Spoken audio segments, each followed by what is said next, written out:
Hello everyone.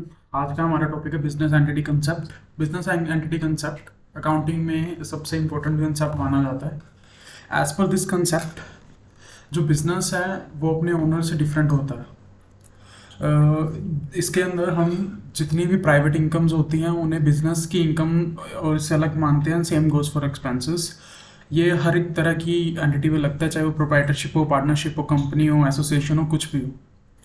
And इस concept का main motive ये होता है कि जब हम कोई भी अकाउंटिंग एंट्री पोस्ट करते हैं तो एंट्री हमेशा बिजनेस के पॉइंट ऑफ व्यू से होनी चाहिए, ना कि ओनर के पॉइंट ऑफ व्यू से होनी चाहिए। फॉर एग्जांपल सपोज हम अगर ओनर अपने घर का रेंट पे करता है तो उसकी पर्सनल बुक्स में जाएगा, वो बिजनेस में इंक्लूड नहीं करेंगे। ऑन द ऑपोजिट साइड अगर ऑफिस की बिल्डिंग का रेंट पे किया जाता है तो वो ऑफिस का एक्सपेंस माना जाएगा। Same goes for income. अगर कोई इनकम वो अपने पर्सनल एसेट्स पे जनरेट करता है, लाइक उसकी कोई पर्सनल इन्वेस्टमेंट है, उसको उसे इंटरेस्ट या डिविडेंड आता है तो उसकी पर्सनल इनकम मानी जाती है। ऑन द अदर हैंड अगर बिजनेस अपनी इन्वेस्टमेंट पे या किसी भी काम से इनकम जनरेट करता है तो वो बिजनेस की इनकम मानी जाती है।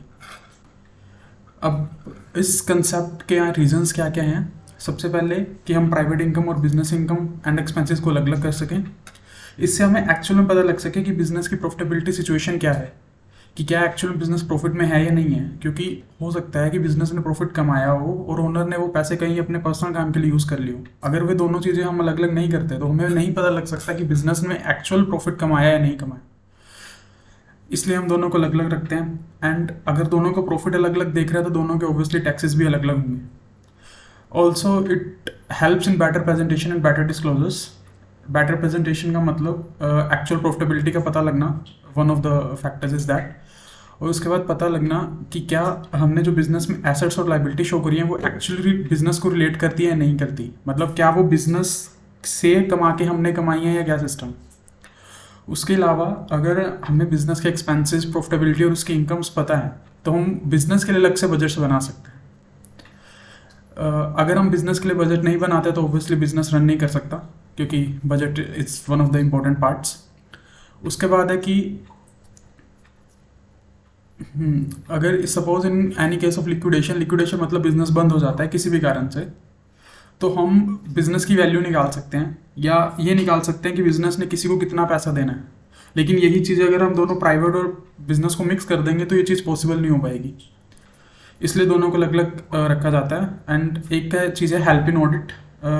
ये कंसेप्ट ऑडिट में भी हेल्प करता है। वो कैसे, अगर बिजनेस और प्राइवेट एक्सपेंसेस अलग अलग हैं, दोनों की इनकम्स अलग अलग हैं, हम ये पता कर सकते हैं कि क्या जो बिजनेस के अकाउंट्स हैं वो ट्रूली एंड फेयर रिप्रेजेंट कर रहे हैं या नहीं कर रहे। तो ये कंसेप्ट बस इतना ही है। ये one of the most fundamental concept है अकाउंटिंग का, क्योंकि इसके बिना हम कोई अकाउंटिंग पोस्ट ही नहीं कर सकते।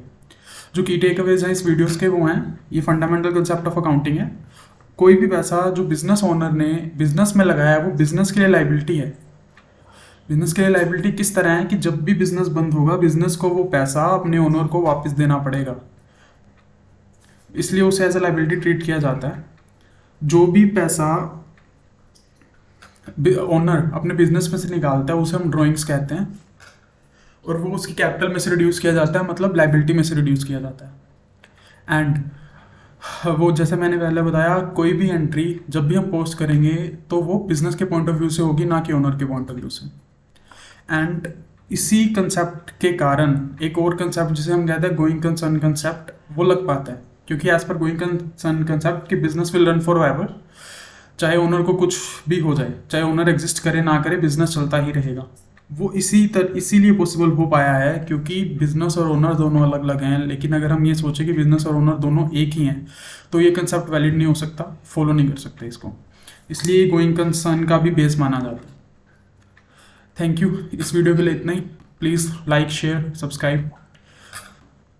Thank you.